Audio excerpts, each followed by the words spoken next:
ये चार बातें बहुत जल्दी मन को प्रभु में लगा देंगे। अगर आप पकड़ पावें, ना पकड़ पावें तो भोगे। फिर आपका मन आपको जलाएगा, फिर आप रोएंगे, चिल्लाएंगे, भागेंगे। कहाँ भाग के जाओगे? जो संसार में फंसे हुए जन है वो तो भाग के यहां आ रहे हैं श्री जी की शरण में। यदि आप अपने मन को संभाल नहीं पाए तो फिर कहाँ भाग के जाओगे? इन्हीं की शरणागति से तो निर्विकार हुआ जाता है, निश्चिंत हुआ जाता है, निर्भय हुआ जाता है। इनके चरणों को छोड़कर कहाँ निश्चिंतता होगी, कहाँ निर्भयता होगी? पहला, बिल्कुल ये जीवन की वो दवा है जिससे आप बिल्कुल ठीक हो जाएंगे यदि ये जीवन में उतार लें तो। हृदय में लिख लो, दिमाग में लिख लो, किसी नोटबुक में लिख लो जो आप रोज स्वाध्याय करें। पहला, जहां जहां मन जाए, जिस वस्तु व्यक्ति स्थान में तत्काल अपने प्रिया प्रीतम की भावना कीजिए। ये राधा वल्लभ लाल जी है।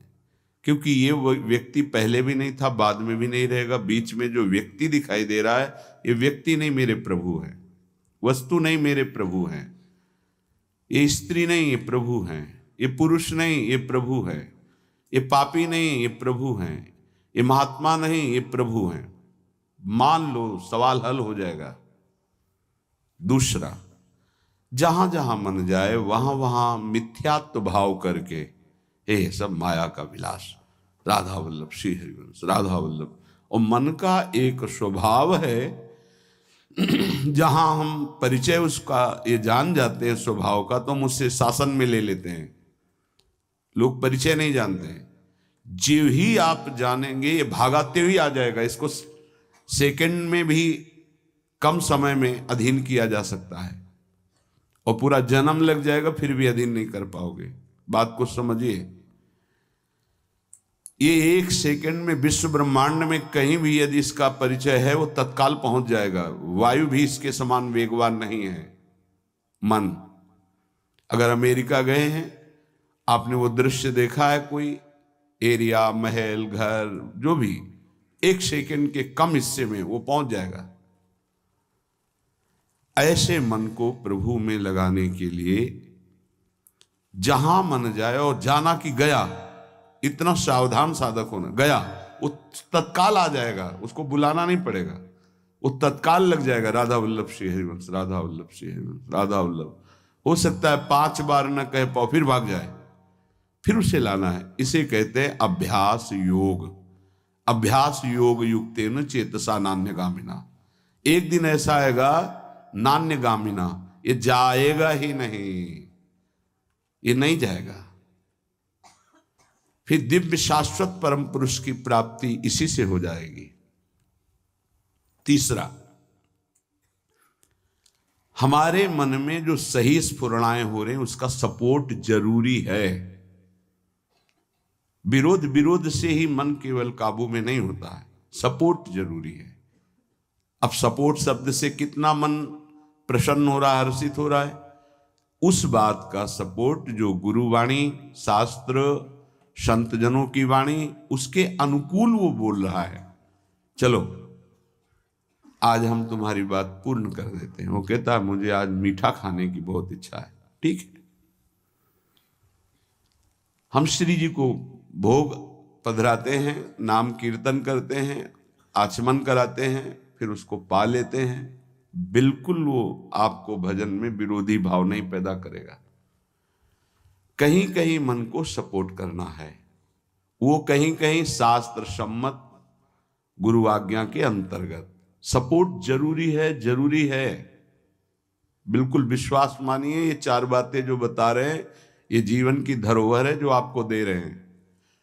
चौथी बात, जो शास्त्र विरुद्ध दोष वाली सलाह दे रहा है, बिल्कुल नहीं, बिल्कुल नहीं, बिल्कुल नहीं। जैसे वो जरूरी है, जरूरी है सपोर्ट, ऐसे बिल्कुल सपोर्ट नहीं, बिल्कुल सपोर्ट नहीं, बिल्कुल नहीं। अब वो आपको जलाएगा। जैसे सपोर्ट शब्द से हर्षित हो गया, ऐसे बिल्कुल नहीं शब्द से वो शोकित हो जाएगा। अब आपको उदास कर देगा। जब उदास वो होगा तो आप उदास हो जाएंगे, कहीं मन नहीं लगेगा, आपको लगता है अब तो जीवन बेकार हो गया। तो मन लगना ही जीवन है क्या? अरे अभी आप समझे नहीं। सोहम तवैव आश्रितः, मैं प्रियालाल के आश्रित हूं। तो तन वांग मनोभीर, अगर ये नहीं लग पा रहे हैं तो मैं स्वयं प्रियालाल के आश्रित हूं। ये मुझे कैसे भ्रष्ट कर सकता है? तन वांग मनोभीर, शरीर वाणी और मन, ये हम समर्पित कर रहे हैं। तो शरीर वाणी मन, ये तीनों धोखा दे रहे हैं। शरीर बीमार हो गया है, जबान खराब हो गई है, मन गलत चिंतन करा रहा, तो हमारा बाल बांका भी नहीं कर सकता, क्योंकि सोहम तवैव आश्रिता, मैं स्वयं प्रियाजू की शरण में हूं। उपासक ये 4 बातें नोट कर ले, बहुत ये जीवन के लिए अत्यंत लाभदायक है। जब आपका मन आपको परास्त कर रहा है, जला रहा है, वो जलन सिर्फ मन को प्राप्त हो रही, आपको नहीं। आप बिल्कुल दूर हैं, आप दृष्टा हैं, आप साक्षी हैं उसके, आप स्वामी हैं उसके। यदि आप स्वीकृति नहीं देंगे तो आपसे पापाचरण नहीं करा पाएगा। आपको डरना नहीं कि अब मन में काम आ गया, क्रोध आ गया, अब तो मेरी दुर्गति हो जाएगी, बिल्कुल नहीं। देखो देखो जरा, इस पर विचार करो। क्या शरीर को त्याग देने से परम पद मिल जाएगा? दुखों की निवृत्ति हो जाएगी? क्या निर्विकारता आ जाएगी? नहीं। ऐसे शरीर को नष्ट करने वाले को प्रेत योनि मिलती है। प्रेत योनि महाभयानक कष्टदायी, जिसमें वो दरिया के समीप रहते हुए बूंद पानी नहीं पी सकता, केवल वायु भक्षण करके वो जलता रहता है। कितने समय तक इसकी कोई सीमा नहीं है, युग युग बीत सकते हैं। ये मन जिसको तुमने अपना माना, कितनी दुर्गति का रास्ता चयन करा दिया। उपासक मस्ती सीखे। अरे चाहे गृहस्थ हो या विरक्त हो, भगवद आश्रित मस्त रहना सीखो। सदा रहो अलमस्त, नाम की धुन में हो जा मत वाला। निरंतर नाम, क्या फर्क पड़ता है मन सही है या गलत, क्या फर्क पड़ता है? क्यों? क्योंकि मैं स्वयं प्रभु के आश्रित हूं। मैं सच्चिदानंद का सच्चिदानंद अंश हूं। ना मैं कभी दूषित था, न दूषित हूं, न दूषित रहूंगा, और ना सृष्टि में किसी की सामर्थ्य है कि मुझे दूषित कर सके।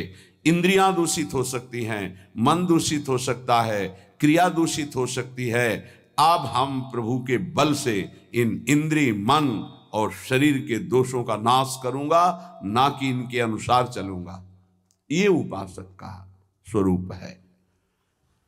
व्यथा इंद्रिय प्रमथन स्वभाव वाली, मनुष्य प्रमथन स्वभाव वाला, इनके मथित होने पर, मनमथ नाम है काम का, वो इनमें बैठ करके ऐसा प्रमथन करता है, ऐसी व्यथा उत्पन्न करता है कि साधक का तदात्म भाव होने के कारण वो असहनीय हो जाता है और वो गलत संकल्प और चेष्टा में उतर जाता है।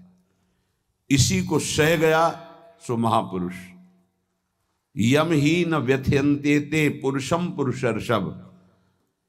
हे पुरुषों में श्रेष्ठ अर्जुन, अर्थात वो पुरुषों में श्रेष्ठ पुरुष है जो प्राप्त व्यथा को सह जाता है।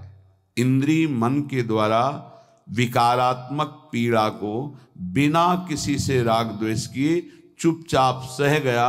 ये भगवान की विशेष कृपा उस पर।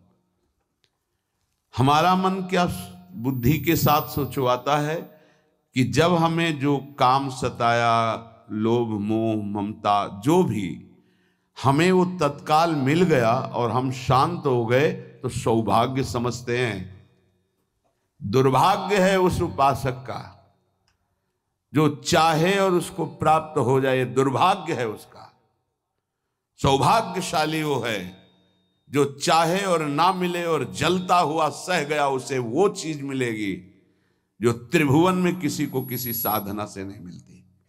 यम ही न व्यथ्यन्ते ते पुरुषम पुरुषर्षभ शम दुखा सुखाधीरम स्वमृतत्वाय कल्पते। वो अमृत पद का अधिकारी हो गया, वो अमर हो गया, अविनाशी हो गया, वो अविनाशी पद में आरूढ़ हो गया जो इस व्यथा को सह गया। व्यथा को सहने वाला वही होता है जो व्यथा का दृष्टा बनता है, भोगता नहीं।